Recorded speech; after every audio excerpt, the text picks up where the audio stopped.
Hello and welcome to EUTV Sports Update. We'll be looking at the latest sports news from Evangel University and around the region. I'm Kyer Warner. We'll also look at college football games across the nation and check out the latest happenings in professional sports.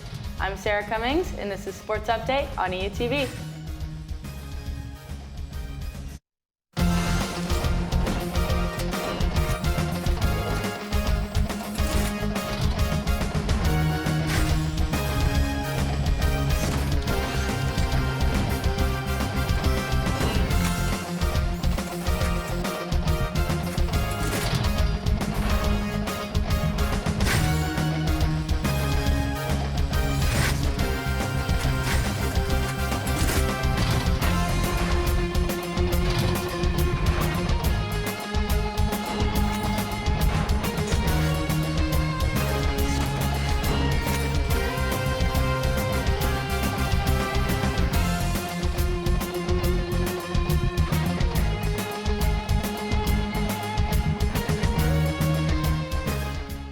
Another good week for Evangel Sports. Oh my goodness, Valor football played their last regular season game and it was amazing. Yep, and then the NFL, there's no more undefeated teams now, so everyone's competing, like underdogs coming up getting big wins.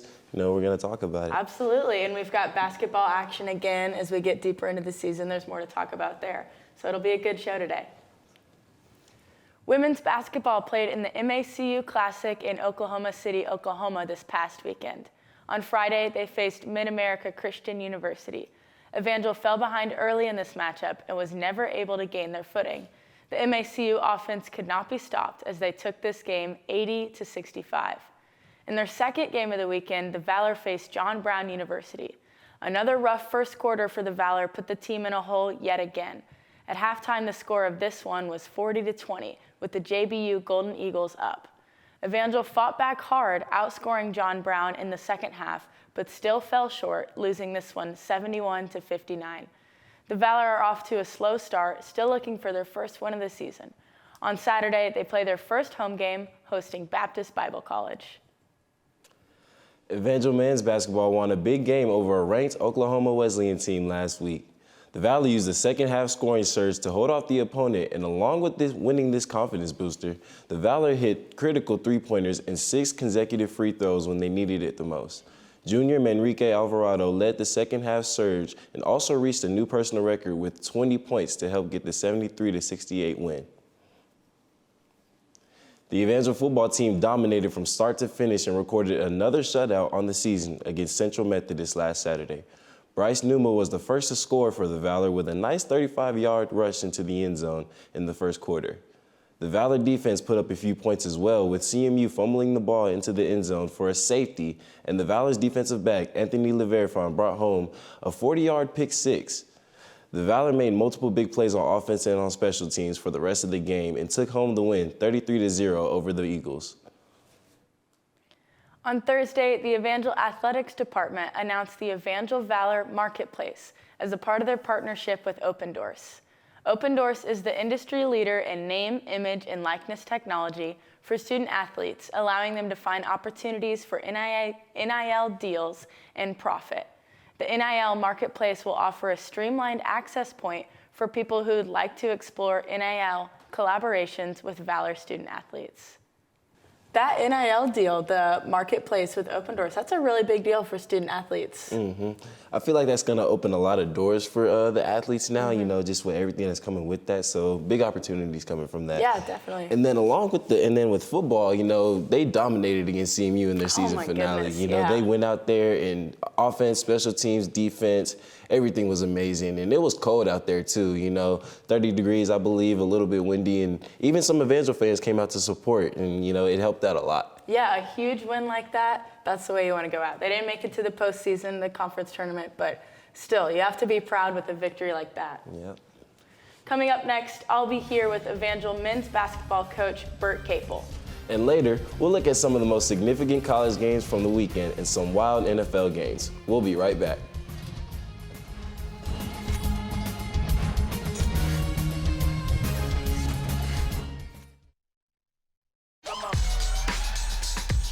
You're not going to get it all right. Just make sure you nail the big stuff. like making sure your kids are in the right seat for their age and size. Get it right at nhtsa.gov/the right seat. There is a road laid out for me. First night here, but Amy seems cool. Leading down to the river. I am blind, but I need not see. What do you think? I know this road is there for me. If I'm really free, take me down to the river and walk.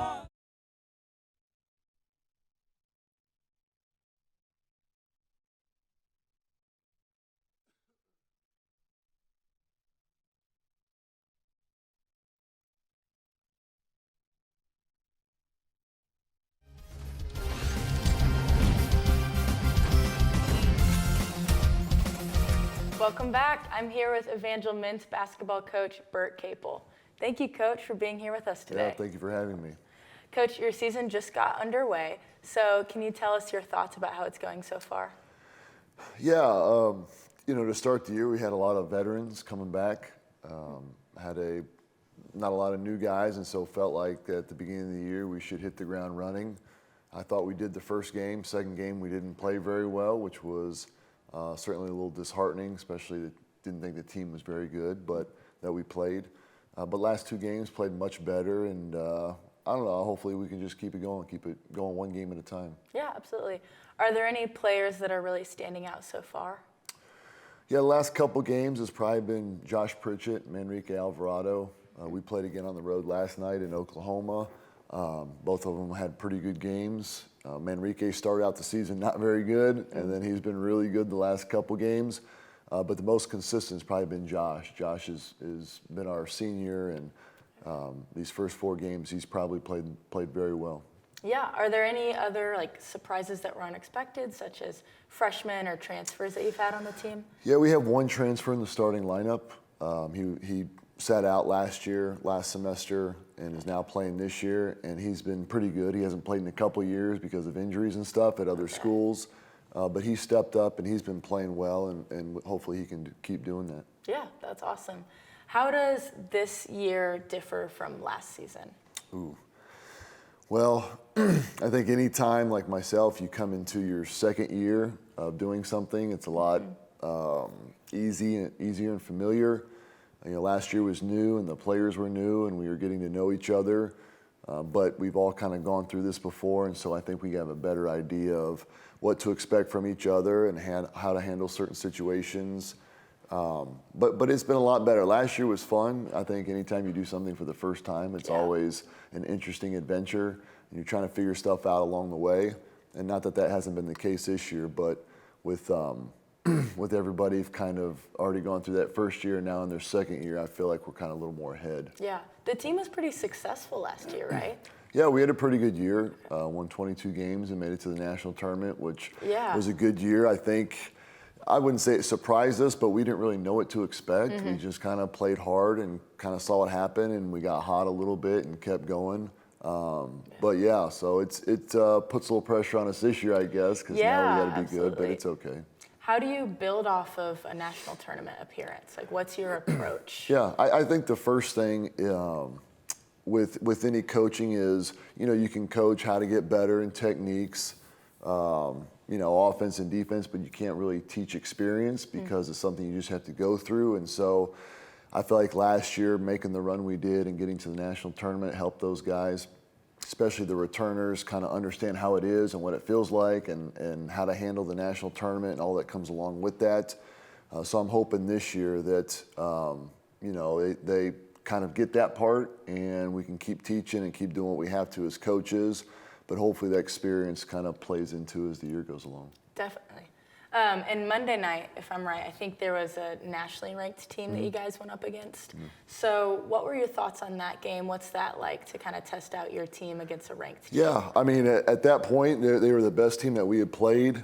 We played them at their place last year, and they beat us pretty good. They're a really good team. They got a lot of returners coming back. Last year, like I said, we just didn't know what to expect because everybody was new. But this year, knowing kind of what we had back, we put them on our schedule because they're a good team. And they came to our place, and it was just a chance to really see where we were at. We didn't play very good the game before, but when you play against good teams, you're kind of ready for that, and I thought we were ready for it going in there, and we played well the whole game. But they're a team that was in the national tournament last year and made it to the Elite Eight, so we knew they were a good team, and so it was just a chance to go at them and kind of see where we were at. That's awesome. So looking ahead, when you look to conference play, are there particular schools and teams that really stand out in this conference? I think, your Mid-Americas and, maybe Benedictine and some of those schools that have been in the heart a long time. You got some new ones, but those that are traditionally been rivals, I guess, a little bit, you're always kind of ready for those. William Penn's always a really good team at the top of our conference, so anytime we play them, it's a game that we're looking forward to. So, I don't know about any team in particular. I just think that, we have our first conference game coming up on the road, a team that's pretty good, and we'll just kind of see what happens. Getting to the national tournament, these games that you play now don't really necessarily count to get there. I mean, they help in your overall record, but they don't really get you to the tournament. So once conference play starts, we're going to have to start winning some of those games if we want to go back. Right, yeah, of course. And so with the announcement of the new Valor Center, obviously that impacts you as a basketball team. What has kind of the response to that been like? Yeah, I think the guys that are juniors and seniors are disappointed because they won't play in it. Definitely. And then the freshmen and sophomores and the kids that we're recruiting are excited about it. But it'll be a good situation. We'll miss the Ashcroft, I think, because it's a good environment. I played there, and so I just remember what it used to be like because it's got a lot of tradition and history. But, there needs to be a new facility, and I think those guys are excited about it, and it just puts us in conversations with other schools with good facilities because, there are probably some guys that we've lost in recruiting because of maybe another facility was better. But, I'm certainly thankful for the Ashcroft. I've got a lot of memories there myself, but I know the guys moving forward are pretty excited about it. Yeah. How does a new facility affect you from a coaching standpoint, or does it affect you at all? Yeah, I think the biggest thing is probably recruiting. When a kid comes in there, you bring him on a visit, and it's just like anything, the campus, if it looks nice and there's nice facilities and dorm rooms and all that stuff, it helps with recruiting because there are other schools out there that have nice stuff too. So that always plays a factor. Not always, but a lot of times it does. And so from a recruiting perspective, it certainly helps. From a coaching perspective, it's going to have some stuff in there that we need, like film rooms and weight rooms and stuff like that, which will help us get better. It'll have extra basketball goals and the things so we can get more shots up. So, it's going to help us all the way around. It's just a matter of using it in the right way, I guess. Definitely, yeah, that's really exciting. And then finally, aside from winning basketball games, what's like a big bonus that you see with students being involved with Evangel Athletics? Talking about my players in particular? Yes, on your basketball team. Coaching, sometimes just because of the nature of the sport, you're always competing and wanting to win. But I really like this age group because they're young adults and they're trying to figure out what they're going to do next when they're done. And being a part of, coaching for a while and being part of a lot of kids' lives is fun when you try to help them get better as people and then they grow up or get married. We've already had since I've coaching, a handful of guys already get married, so seeing them have kids and move on is always fun, and hoping that you have made an impact on their life or to do something about it. That's awesome.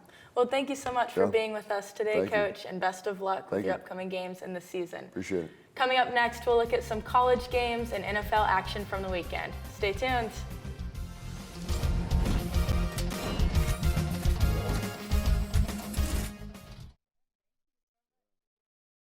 When times get dark,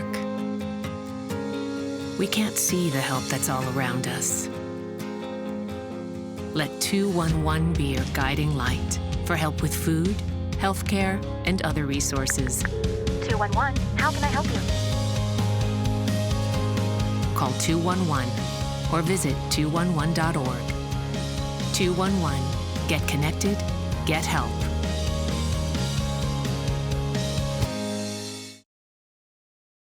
Severe weather can strike anytime, anywhere, but there's a simple way to stay safe. Hey, Jim Cantori here. I stay safe in dangerous weather by planning ahead. You can stay safe too with a few easy steps. Build an inexpensive kit with supplies for your family's needs. Write down important information like phone numbers and medications. Always talk with your family, and remember any pets in your planning. Be ready, be safe. Start your plan today at ready.gov/plan.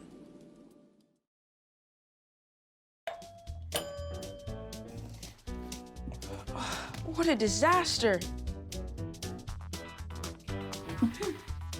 You're a disaster.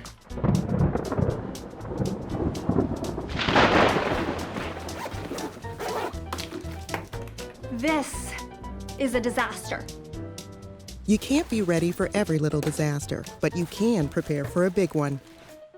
Make an emergency plan today.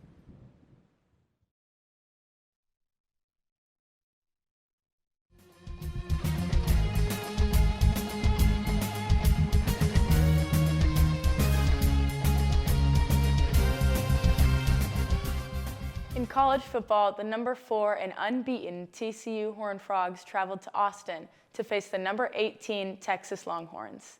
This in-state and ranked matchup was a must-see for many college football fans and did not disappoint. The first half was a defensive showcase, with TCU up just 3-0 at the break. The Horned Frogs were the first to score a touchdown and went up 10-0 during the third quarter. Texas would answer with a field goal, but another TD from TCU would put the Horned Frogs up 17-3. A 48-yard fumble return from Tade Barron during the fourth quarter made this a one-score game with a score of 17-10. The Longhorn defense was not able to stop TCU and get the ball back, resulting in the 17-10 TCU win. Illinois dropped its home finale to Purdue 31-24 at Memorial Stadium on Saturday afternoon. Illinois running back Chase Brown registered 130 total yards and 2 touchdowns for his offense. Purdue's quarterback Aiden O'Connell passed for 237 yards and 3 touchdowns. Even though Illinois was driving the field and creating momentum for their offense, it all came to an abrupt end when an interception by Tyler Strain put the Boilermakers in good field position, and from there, they laid the game to rest. The Vikings stunned the Bills with their big overtime win on Sunday. The one who impressed the most in this game was Viking receiver Justin Jefferson, who had 10 catches for 193 yards and a touchdown.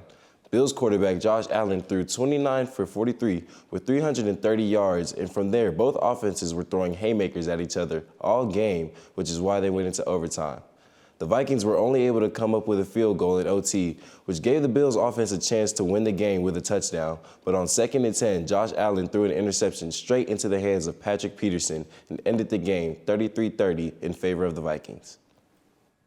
Dallas traveled to Lambeau Field to face the struggling Green Bay Packers. The first quarter was scoreless, but both teams put up 2 touchdowns in the second. The game went at halftime tied 14-14. In the third quarter, Dallas looked like they would run away with the game, scoring 2 unanswered touchdowns. Aaron Rodgers had other plans, throwing back-to-back TDs in the fourth quarter. This back-and-forth game would need extra time to decide a victor, with regulation ending tied at 28 points each. Dallas would start with the ball to begin overtime. What looked like a promising drive ended with an incomplete pass on a 4th and 3 attempt on the Green Bay 35. Green Bay would take over and just needed a couple plays to get within field goal range. Mason Crosby kicked the game-winning 28-yard field goal to give Green Bay the 31-28 win. Aaron Rodgers threw for 3 touchdowns and 224 yards, and Aaron Jones rushed for 138 yards and a touchdown. 2 overtime games in the NFL, and those are big games. They are, and it's crazy seeing like a lot of the underdogs in the NFL right now are getting these big wins, you know. And with Green Bay winning that game, you know, everyone was expecting the Vikings, or not the Vikings, Dallas. Yeah, Dallas. Yeah. Excuse me, to really come out there and just take it all and just beat them by like maybe absolutely. A lot, and Green Bay's been struggling a lot. Yeah. So Aaron Rodgers hasn't had a very good season, not up to his standards. And so for them to come away with an overtime win, that's really big for Green Bay. And that game with Justin Jefferson, man, almost 200 yards receiving, that's insane. Yeah, he's been going crazy. He had a really impressive one-handed catch too that was contested, and he's just a playmaker, and he got it done. Yeah, that was amazing. When we come back, we'll have the EUTV Player of the Week. We'll also have your upcoming Evangel games this week. We'll be right back.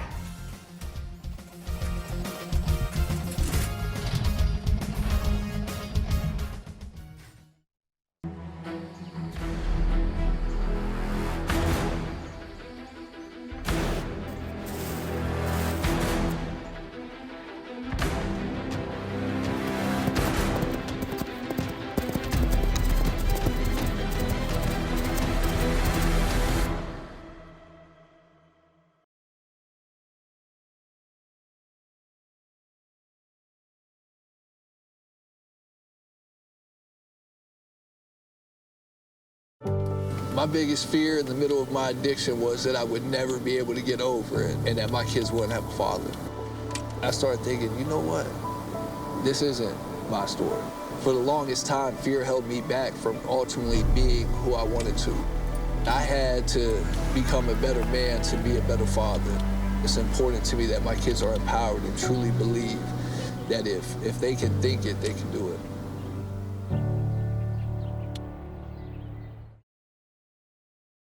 When times get dark, we can't see the help that's all around us. Let 211 be your guiding light for mental health and other resources.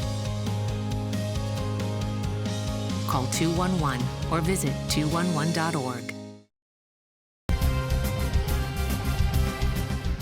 It's time now for the EUTV Sports Player of the Week. This week's EUTV Sports Player of the Week is RJ Wakely of the Valor football team. Wakely is a senior quarterback from Tulsa, Oklahoma. Wakely threw for 227 yards in the victory against Central Methodist this past weekend. Wakely accomplished this by passing to 6 different receivers in this game. No quarterback can do it alone, as the team also had 158 yards rushing. But Wakely's contribution sealed the deal, so congratulations, RJ. Congratulations, RJ Wakely. That was an incredible game by the Valor, and a quarterback really leads out in that. Yeah, when you have just really good receivers all around, you know, you can get things done, all kinds of things done on offense. So that offense was really impressive, and that's congratulations to him. And now let's go to the upcoming games of the week.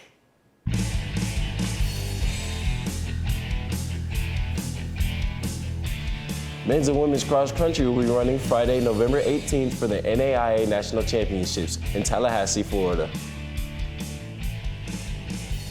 Men's basketball is traveling to Arkansas on Tuesday, November 22nd to face John Brown University at 4 p.m. Saturday is also an away game, and they face Culver Stockton. Women's basketball will be having games Wednesday, November 16th at 6 p.m. at Central Missouri. And then Saturday, November 19th, 1 p.m. versus Baptist Bible in the Ashcroft Center. And then Saturday, November 26th, 12 p.m. at Culver Stockton in Canton, Missouri. Go Valor! Go Valor! You know, women's basketball has played a couple games already, but they still haven't been playing here at home. So they have their home opener on Saturday. Yeah. Hopefully that really gets the team going. Yeah, and they're looking to get their first win as well. So. Absolutely. Some basketball action. NAIA National Championships in Florida. That's a really big deal. So that'll be really exciting to watch. Well, that's all the time that we have for today. For Sports Update, I'm Sarah Cummings. And I'm Kyer Warner. Be sure to join us next week as we bring you the latest in sports news. For more information on Evangel Sports, go to evangelathletics.com. This has been Sports Update on EUTV. See you next time.